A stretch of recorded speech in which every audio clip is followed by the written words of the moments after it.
તો હું વંદન કરું કંચનબેનના ફેમિલીને અને કંચનબેનને, કારણ કે મેં જોયું કે કંચનબેનને તો અમારા વર્ષો જૂના જોગી છે એ, અમે કંચનબેન તો જ્યોતિમાં જોશનાબાન હતા ને ત્યારના અમે ભેગા છે ગુણમાં, પણ એના ફેમિલીને મેં આજ જોયું કે એનું ફેમિલી તમે જો તો કેટલું પ્રેમી છે, અને મેં બધાની આંખમાંથી આહુડા જ નીકળતા જોયા, કારણ કે અહીંયા જ્ઞાન તો હાલે એવું નથી,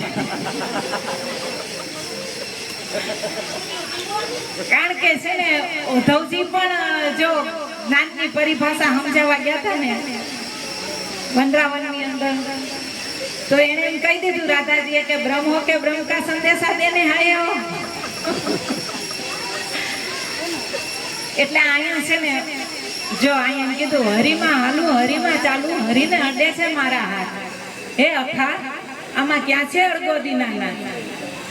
તો પ્રેમની કોઈ પરિભાષા નથી પેલા તો, કારણ કે ઘણા હમણાં વચ્ચે જ લાલાભાઈએ સત્સંગ કરતા કરતા કીધું હતું કે માં બહુ ભજન ગાય છે પ્રેમ ઉપર, કે વાલો મારો પ્રેમને વસ્યો રાખે. તો પ્રેમની પેલા તો કોઈ પરિભાષા નથી, પણ એને વાણીમાં લઈ આવો તો કોક ને કોક વસ્તુની ઉપમા દઈને એની રજૂઆત કરી હતી, કારણ કે પ્રેમ છે ને વસ્તુ અહીંયા વાણી મૌન છે, તમે કઈ રીતે એનું વર્ણન કરશો. આ બેન રહ્યા ને આને દીકરો માનતા હતા, ખાલી આહુણા જ નીકળતા હતા. ફેમિલીના બધા વ્યક્તિ મેં જોયા, મારું ધ્યાન હતું બધા હરેક વ્યક્તિ હતું, ખાલી આંસુ આંસુ ને આંસુ જ રમતા હતા, તો આંસુ અને કેટલો પ્રેમ કેટલો ભાવ. રસ્તામાં અમે આવતા હતા ને ત્યારે એમને કીધું કે ભાવ હોય ને તો ભગવાન ભેગું કરી દે. એક સંકલ્પ તમે લોકોએ ખાલી કર્યો હતો તો ભગવાને ભેગું કરી દીધું ને કેવું એમ. આટલો વરસાદ હતો ને તમને ક્યાંય વરસાદ નથી મળ્યો, અને એ વરસાદમાં પાછા તમે નાચતા નાચતા કેવી રીતે આવ્યા એમ, રમતા રમતા આનંદ પ્રેમ. કારણ કે પછી મને ભાઈએ કીધું કે તું સત્સંગ નહીં કરી, મેં હવે આમાં કરવાનું બાકી શું રહ્યું એમ, કારણ કે વર્તમાન સ્થિતિની અંદર તમે જે જીવો છો ને, એક જ માળાના મોતીડા બનવું અઘરું છે આ સમયની અંદર. એમાંય તમે લોકો એવા મોતી છો કે ગુરુ ભક્તિ એવી છે ને એમાંય પાછો મૂળમાં પ્રેમ છે, કારણ કે આપણે ઘણીવાર કહીએ કે સબસે ઊંચી પ્રેમ સગાઈ, કે સખી મૂંગા કેરી મોજી મૂંગો મનમાં જાણે, એમાં વાણી શું કરે વેદને વાણી, એમાં વેખરી શું વખાણે. તો આ કઈ ભાષામાં આનું વર્ણન કરું, કારણ કે આની કોઈ વેખરી જ નથી.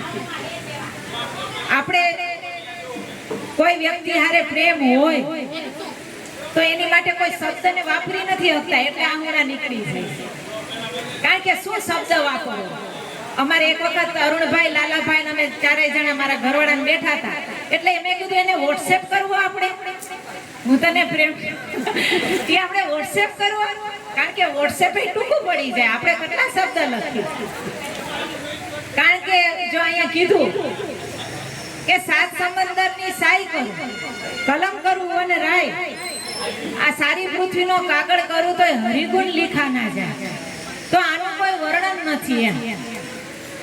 એટલે જ્યારે કૃષ્ણ ભગવાન રોતા હતા ને, એટલે ઉદ્ધવજી કહે છે, ઉદ્ધવજી જ્ઞાની હતા, એટલે ઉદ્ધવજી કહે છે કે ભગવાન તમે આમ રોવો છો શું કામ, તમે એટલું નથી સમજાવી શકતા કે જ્ઞાનમાં તમે એને બધા એક જ છે એમ.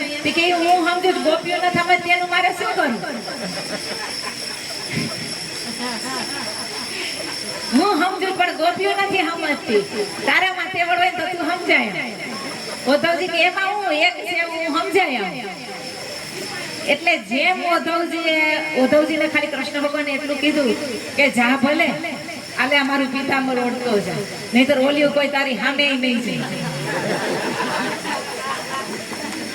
એટલે પિતાંબર દીધું ને, એ પિતાંબર ને જોઈને ઓલી બધી દોડ્યું ગોપી. એટલે જેમ જેમ આગળ પ્રયાણ એક એક એક પગ કરે છે ને, તો એને રજકણ હામાં ઉડે છે ને, રજકણમાં પ્રેમ રહે. તો શું કે છે, આંબુ લીંબુ ને જાંબુ બોલે શ્રી કૃષ્ણ સંગમમાં, હે કદંબ કેરી ડાળ્યું બોલે શ્રી કૃષ્ણ. ઉદ્ધવ ગાંડા થઈ જાય છે શું બધું, જેમ જેમ આગળ પગ ધરે ને જ્ઞાનનો ગર્વ ઉતરતો જાય. કારણ કે જ્ઞાન છે ને, જ્ઞાન વસ્તુ છે એક સમજણ છે, સમજણ. આને શું કહેવાય ને, એ મને સમજણ આવી ગઈ એટલે વાત થઈ ગઈ પૂરી. કોઈ પણ વસ્તુને ઉપાડો એ એક વસ્તુની સમજણ. એટલે મેં કીધું પેલા સ્ટાર્ટિંગમાં કે હરીમાં હાલું, હરીમાં ચાલુ, હરીને અડે છે મારા હાથે, અખાવામાં ક્યાં છે અડગોડી ના. તો એ સમજણ છે, એક લેવલ છે જ્યાં આપણે બધા એક છે. હવે આ બેન જે રોતા હતા, આનું આખું ફેમિલી જે રોતા હતા, એક હોય તો રોવાનું કોને આવે? એક હોય તો રોવાનું કેમ આવે? એટલે રાધાજીને ખબર હતી, ગોપીઓને ખબર હતી કે તું ક્યાં કાનુડાની વાત કરસ. મથુરામાં છે એની તો કાનુડો તારા એકનો જ છે ઈ કે મથુરામાં રહીએ. હાલ તારે જો હોય તો તને અહીંયા બતાવો. એટલે રાધાજીએ છેલ્લે કહી દીધું કે બ્રહ્મ હો કે બ્રહ્મ કા સંદેશા દેને આવ્યા. તું બ્રહ્મ છો તો વાતું કોની હારે કરસ? એક છો તો તું વાત કોની હારે કરસ? કારણ કે એ એક લેવલ છે જ્યાં આપણે બધા એક છે. ત્યાં આ વાત લાગુ પડે. કઈ તો કે જ્ઞાનની સમજણ. જો કર્મયોગ, ભક્તિયોગ અને જ્ઞાનયોગ, એમાં કર્મયોગની અંદર શું છે, એનું પરિણામ શું આવે? કર્મયોગનું પરિણામ શું છે? તો કે સહજતા.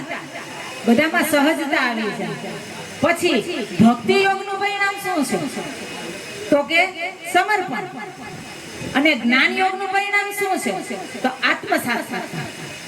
એટલે સતાર બાપુએ અહીંયા કીધું કે પ્રેમમય થઈને પ્રભુજીના નામની માળા જપે. પ્રેમ પંથે ચાલતા આ આત્મ બને પરમાત્મા, એ વિચારે વહેમથી ઘણો દૂર થાતો જાઉં છું. આ વહેમ ભૂલી પ્રેમમાં ભરપૂર થાતો જાઉં છું. પ્રેમ વસ્તુ છે ને, હમણાં ભાઈ પ્રેમ ઉપર તો હું હજી કહું કે કોઈ એની પરિભાષા નથી, એની ઉપમા જ દેવાય. કોઈ પણ મારે વાત લેવી છે તો ઉપમા દઈશ. એવા હેત રાખજો મારા રામથી, જેવા રાખે ચંદ્રને ચકોર, જેવા રાખે પપૈયાને મોર, એવા હેત રાખજો મારા રામથી. દાસીજી પણ શું કીધું? ચંદ્રને ચકોરની એક ઉપમા આપી કે ચંદ્રને ચકોર, પપૈયાને મોર, એ ઉપમા આપી. પણ પ્રેમનું સચોટ એનું વર્ણન નહીં થાય. જેમ તમારું સચોટ વર્ણન નહીં થાય એ અનુભવ છે, એમ પ્રેમમાં તમે વાત કઈ રીતે કરશો? એટલે નેન દેત હેરો, એની કોઈ ભાષા નથી, એની કોઈ વેખરી નથી. એટલે સતાર બાપુએ કીધું સખી મૂંગા કેરી મોજી, મૂંગો મનમાં જાણે, શું કરે વાણીને વેદી વેખરી શું વખાણે. ઈ કે કુછ ના બોલા અપની ધૂન में બસ यही ગાતા રહા. શું બોલે શું એમ, શું આની વાત? એટલે મેં તમારા ફેમિલીને જોઈ એટલે મને એમ થયું કે બહુ લેવલ વટાવીને અહીંયા વાત કોઈ થાય. અહીંયા તો છે ને આ પ્રેમમય મૂર્તિ જ છે બધી. અને જગતમાં ખરેખર હે મનવા પ્રેમ જગત કા સાર. જગતનો કોઈ સાર હોય ને તો મૂળમાં પ્રેમ જ છે. કારણ કે આ પ્રેમના વાળી ઉપજે, પ્રેમના હાટ બીકાય. આ રાજા પ્રજા જો ચાહે તો આ શીશ દઈને લઈ જાય. નડે છે હું આજ અહમ નડે છે. એટલે લલિતાબેન ગયું હતું ત્યારે કીધું કે આ શીશને ઉતારવું પડશે, કારણ કે અહમ આટો આવી જાય. ये पढ़ता जो दुई का हटा कर जो देखा, सिवा मेरे अपने कहीं कुछ नहीं, मुझे मेरी मस्ती कहाँ लेके आई, जहाँ मेरे अपने सिवा कुछ नहीं. मैं हूँ आनंद, आनंद है मेरा. આપણે આનંદ સ્વરૂપ છે. मैं हूँ आनंद, आनंद है मेरा. अजब है ये मस्ती. લાગ્યું ને એવું? અહીંયા બધા રમતા હતા, તમે તમારા શરીરમાં હતા? કોઈ નતા. હું જોતી હતી તમે એવા ગાંડાઓની જેમ રમતા હતા કે મને કોઈ તમારા શરીરમાં તમે હોવ ને એવું લાગતું નતું કે તમે કોઈ તમારા શરીરની અંદર છો. હમણાં મને કે ભાઈ અસીમભાઈ જ વાત કરી, માં મેં હવારના એક ગ્લાસ પાણી પીધું બાકી કોઈ ક્રિયા કરવા હજી હું ગયો નથી. મેં તમે તમારા શરીરની અંદર નથી ને એટલે તમે લોકો રમતા હતા ને મેં જોયું તમારા શરીરની અંદર કોઈ તમે હતા જ નહીં. બસ એવી મસ્તીની અંદર હતા, એવા આનંદની અંદર હતા કે અજબ હે ये मस्ती, पिया कुछ नहीं, मुझे मेरी मस्ती कहाँ लेके आई, जहाँ मेरे अपने सिवा कुछ नहीं. એટલે આના આનંદમાં રહેજો, આના પ્રેમમાં રહેજો અને સદાયને માટે ગુરુ શરણની અંદર સમર્પિત ભાવથી રહીને રહેજો. કાંઈ એટલે કાંઈ કરવું પડશે નહીં, કારણ કે જો કિયા સો તूने किया, मैंने किया ना कांई. अगर मैं कहूँ कि मैंने कहा तू बसा मुझ माई. बोलो सदगुरु महाराज ની જય.